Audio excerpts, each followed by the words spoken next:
So I was getting ready to bundle up and go on my walk, and my guides were like, let's talk on this, let's talk on this. So we're gonna do a video about time and misconceptions about time. So one of the things that they are talking about is they're talking about time as it goes with dimension, and they're like, because so many of you guys are so fixated on time. When's this going to happen? When's that going to happen? Getting from here to there. And they said, we want you to pay really close attention. And they said some of you who have been like kind of doing more of this like emotional development work and stuff, you'll know what we're talking about right away. But there are a lot of people where the awareness is going to help them shift things big time right now. So and then whenever you see this will be a timeless video that will make sense. And so don't feel like you need to see it. Oh, I'm late. No, like if you're going into that part of your brain, Eric's over here, like if you're going into that part of your brain, that's it. That's it. So he said, we want you to remember emotions impact time. And he said, time is not linear the way you think it is, but in your, like you guys are in 3D, right? And he's like, you got time, you got space. So you have, in your dimension and understanding of time being beginning, middle, end. And he's like, it looks like it's a line.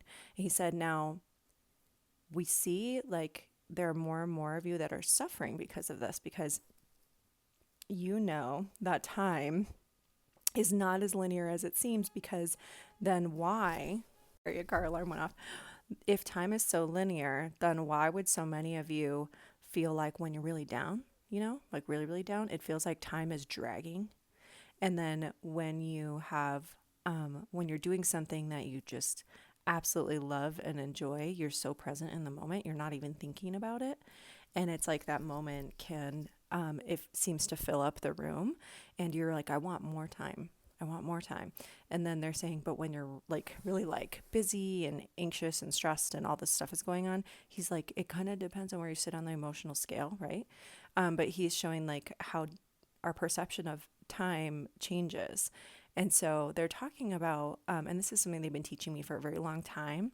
And it's been very weird for myself to try to work this way with other people. But like, for example, when I do readings, I do not do based on time. So people are always asking what amount of time, what amount of time. And I want you to understand like the amount of time someone works on a project with you or does a reading has nothing to do with the quality of it. So, and we've seen this in the 9 to 5. People, if they feel like they have to have their butt in the seat for a certain amount of time, they will sit there not doing their jobs. And like back in the day, it was like scrolling on Facebook. Now it's scrolling on TikTok. They will, shoot the shit with their buddies at school or at whatever. Like, and he's talking about, yeah, school too, like these types of systems.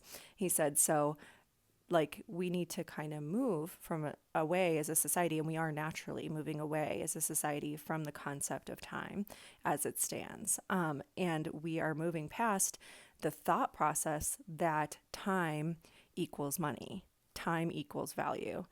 And he said, really, it's not like that at all. When you have a different dimensional shift in your brain, and he said, this is why a lot of people who are on the spectrum or have ADHD, they see time spatially. So it's like, he said, so like Allie, when she's in like a little bit of a dimensional shift with her ADHD, which they call it, he's like, he's kind of like, let's not even get into the labeling on that. But he was like, what she sees is time feels like a sphere around her. And it's not a linear thought process, right? And he said, that's because how you are feeling, thinking, and perceiving is based on who you are in the moment and how much density you're holding in time and space. And so he's saying, we know this is getting a little trippy. But he's saying, but it makes sense the higher you go up in dimensions. And he said, but it's very difficult for someone who's really in that 3D linear hanging on to time. Everything's around time. Everything's hyper scheduled. He's like, everything's got to be just so. It's like a control thing. He said those people, when they're in that, they feel really bad. Like they don't like how they feel. So they're very frustrated when other people seem to have a little bit of a different perception than them, especially of how, where their time and energy needs to be. Now, the other thing we see when we start to shift dimensionally in terms of how time and space works is you're less attached to it. And so your intuition expands, and that's what allows you, or it's more like your intuition that's there. He's like, it's more like a light switch that gets flipped on, like you have more access to it because it's up here. So you got to come up here to access it, right? And he's like, and up here, things are a little bit less dense. And so he's like, and when I say dense, I don't mean mean in a mean way. Like, dude, bro, you're dense. Like, Erik. He's like, it's more like you're more physical and more physical, like attached to physical time and energy. And so he's saying when we're up here, we're a little more connected to something that's a little bit lighter and brighter. And he said that's how it feels for people. It's more the feeling and the sensation of it. So what you will have is this intuition that like seems to switch on, and he's going. And then what happens for people is that intuition allows them to transcend space and time a little bit more. That's why intuitives, and he goes, seers and psychics and mediums can talk to those who are in and out of time. They can read things in situations that are in and out of time. He goes, now, but the key thing is it gets harder to read time. So you might read like, oh, I see a lot of stuff going towards this event, but it's not as linear to them because they're up here while you're down here in density. So the task of a lot of mediums and intuitives is to say, hey, it like you will know if you're tuning in with that intuition, you will know when the right time to act is. And he said it also requires a lot of you who are real stuck on like, here's my needs, here's what I need to do, here's in my schedule. He goes, no, you're going to have to let go of that more. And that's kind of the gift of some of the shifts that are happening, is that when you have open spaces of time, you can roll with your intuition because you're not like on this condensed schedule, and you can start to say, well, where is my intuition leading me to? Because it would be different than what your logical mind would think. So we're moving out of that logical mind and we're moving over into right brain. And he said the other cool thing that we want you to know about this is it gets easier to manifest and co-create things. He's like, you can kind of, he said, because you're doing this, you can channel a little bit more. So you're in a little bit of a lighter, open, creative energy versus a got to do this, got to rush through that. My time has to be here. My time has to be there. So he said, so there's a little more openness and a little less judgment in that space. And he's like, so for all intents and purposes, he's like, we're trying to condense a lot of information into one video. He's like, we'll talk about this more though.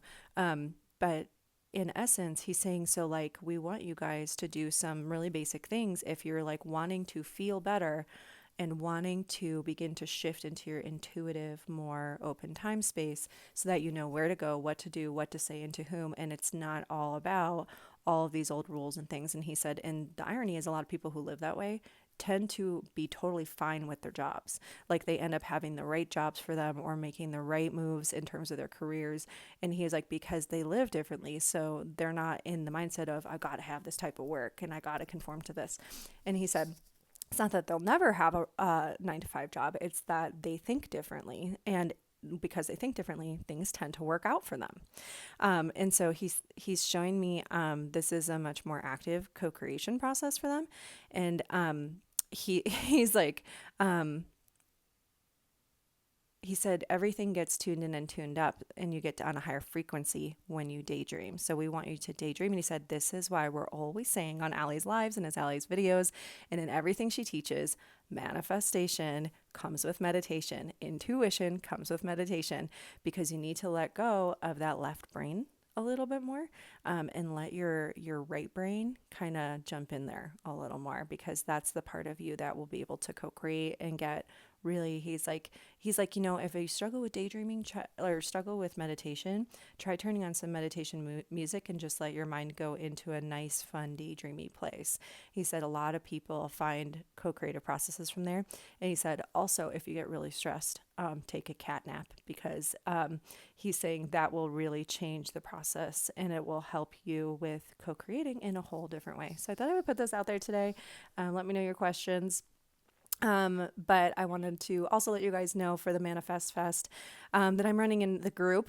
It is definitely going to focus on how to shift our state a little bit more. So, and it was taught and recommended by my guides and by me. They helped me break down the information to teach it to the right group of people in the right way at the right time. So I hope that you guys enjoy it and feel free to comment below.